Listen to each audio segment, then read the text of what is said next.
Today I have a very special guest with me. It's Peter Gago, Chief Winemaker of Penfolds.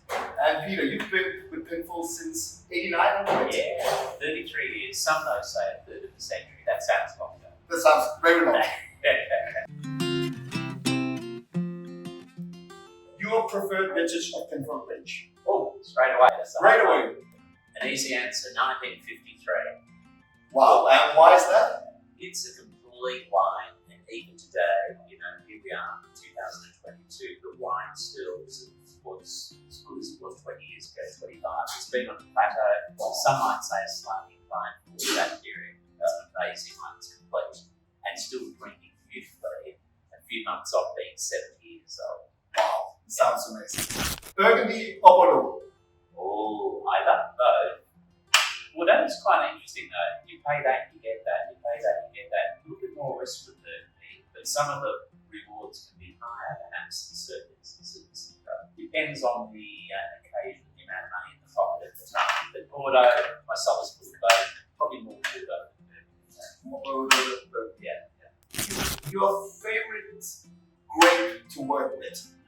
Well, I must admit, in South Australia, Yep. living in Adelaide, Shiraz, Syrah is just so ideally suited to climate and such like. So Shiraz from an ease perspective and the heights that we can reach. But having said that, Cabernet Sauvignon is also something we dabble with. And increasingly nowadays, Pinot Noir, with the old varieties, Grenache, Nubegra, what we call the Taro. But probably Shiraz and Syrah is at the top of the Shiraz is way. From a South Australian perspective. And when we are in Australia, if I say Connemara or Monaco, Yes. what would you prefer? Look, selfishly again, geographically, Coonawarra is closer. Scenically, it's flat. Terrorizer stores over limestone. Margaret River actually did not fall in love with the place. Coastal, beautiful country, but it's very isolated. I shouldn't use the word but, yet it's very isolated. I like both for different reasons, but selfishly, Coonawarra is closer. If you were to produce another wine than Penfolds, Yes. what would that be? If you had to choose any wine out in the world? Well, you see, we're so lucky at Penfolds. We make wine, red wine, fortified wines, and now champagne in Champagne. We're making wines in Bordeaux. We're making wines in California. So it's a little bit like, I've been at Penfolds for 33 years. The job changed so often. So what would I like to make? We're still making it. Our champagne project is $1 billion. And we're making champagnes now. But no, look, Syrah out of the Rhone Valley is something that we are sort of looking at. Maybe a bit of a dabble. Also a little bit of like we are now Cabernet Merlot out of Bordeaux. Yeah. Great Cabernets out of Napa. We're sort of doing one of those things. So you are privileged enough to have your hands in so many things. Well, Anyway. working with Penfolds, we make wines to our style, but the raw material can come from anywhere, basically. We still make single colour wines in Australia, respecting sense of place terroir. But with the 2 centuries almost made blends, synergistically creating something greater than the past. So whether that raw material is from Australia or across the Pacific or into Europe, who cares? If it's made the Penfold way. We joke about California, the wines we make there. Californian Southern Bar, soil below, but everything in between is Penfolds. That's the same now with that. I guess you're right about that. Yeah. In the middle, then we have all the other things. Yeah, the Penfold ways, the techniques, the way we manage tannins, the way we ferment, the type of oaks we use, very much in a Penfold way. I'm not saying it's the right way, it's the Penfold way. So you can pick up any bottle, made anywhere and think this is Penfolds. So you have a red line all the way from basic Penfolds to the Grange. Oh, absolutely. Like when Columbia Hill Shiraz Cabernet had its 21st birthday around the world, we did all 21 of the first vintages. Wow. At the top of the CNN Tower in Toronto, journalists were pouring out because they were re-pouring. They couldn't believe we were serving up to pour all 21 vintages, and they couldn't believe what they were tasting. That's at entry level. So me symbolically thinking at the entry level, if you can do that, what happens as you move through the total bottle releases? So that's why it's so important to get those foundations right. In 28, the style has remained consistent since the first in 1959. St Henri backed up to 89.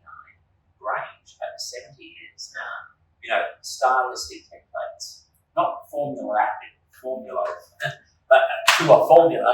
I was trying to say a clever word then, forget about to a stylistic template. And will your processor be able to learn him the Penfolds DNA? Absolutely, it is so important.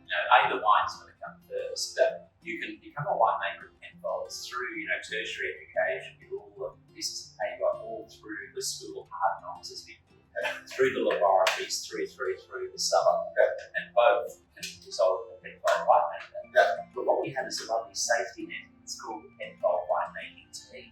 Culturally, as well as cognitively, in terms of learning the trade, you learn over time. So it was interesting when I became chief winemaker 20 years ago. Journalists were saying, "What are you going to do to change Grange?" I gave them 2 words. One was absolutely, and the other one was nothing. It's all about refinements, the 1%ers, but not the ego thing. I'm going to show them how Max Schubert, this is his style, and we're custodians of it. Where things come in differently in recent times, the G3, 4, 5 series, there's a new Chardonnay about to come out, but they're different in their new. The tried and proven, we stick to those stylistic templates. So the winemaker in 70 years will say, this is the Peter Gago style. They may, or they might say, we got rid of that. They got rid of that. Now we know how to make real red wine. What were we thinking back there 70 years ago? But look, we've been doing business for 178 years, so we pick up a few tricks here and there, and not everything lasts forever, but the masthead on the New York Times, it's been the same masthead since the American Civil War. It's not broken, you don't have to fix it. The Grange style, when that starts sitting on a shelf, not selling, maybe we might want to do something, but we make many wines and offer choice. The magic word is choice. One last question. Yeah, sure.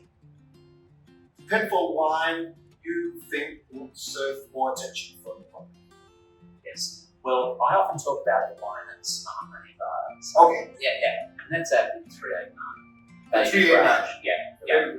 It's not just the Grange barrels. There's something synergistically about the combination of Cabernet Sauvignon and Syrah in Bordeaux, blend, Cabernet Franc, Petit Verdot, Merlot, Cabernet. The Australian blend, Cabernet and Shiraz works so well. And you get it at the Conakry Hill level, Shiraz Cabernet 389. We've now got a new wine called Super Blend, which is hovering around Grange level, which is a Cabernet Shiraz wine as well. So 3 different levels, but I love Big 389, like the 1990 City, the 1971, the 1986. They are, and people pay that much. People to this day can still go on the journey with it. You don't have to be a squillionaire. Look, people learning about wine can follow the journey of Big 389. Peter, thank you so much for joining me in this short interview, and I'm going to seek out a lot of the 389 now. Yes. I think all of you out there, pay attention. 389 is the place to go. Peter, thank you so much. Thank you. Hopefully we will join a class up upstairs. Thank you so much. Thank you. Bye-bye.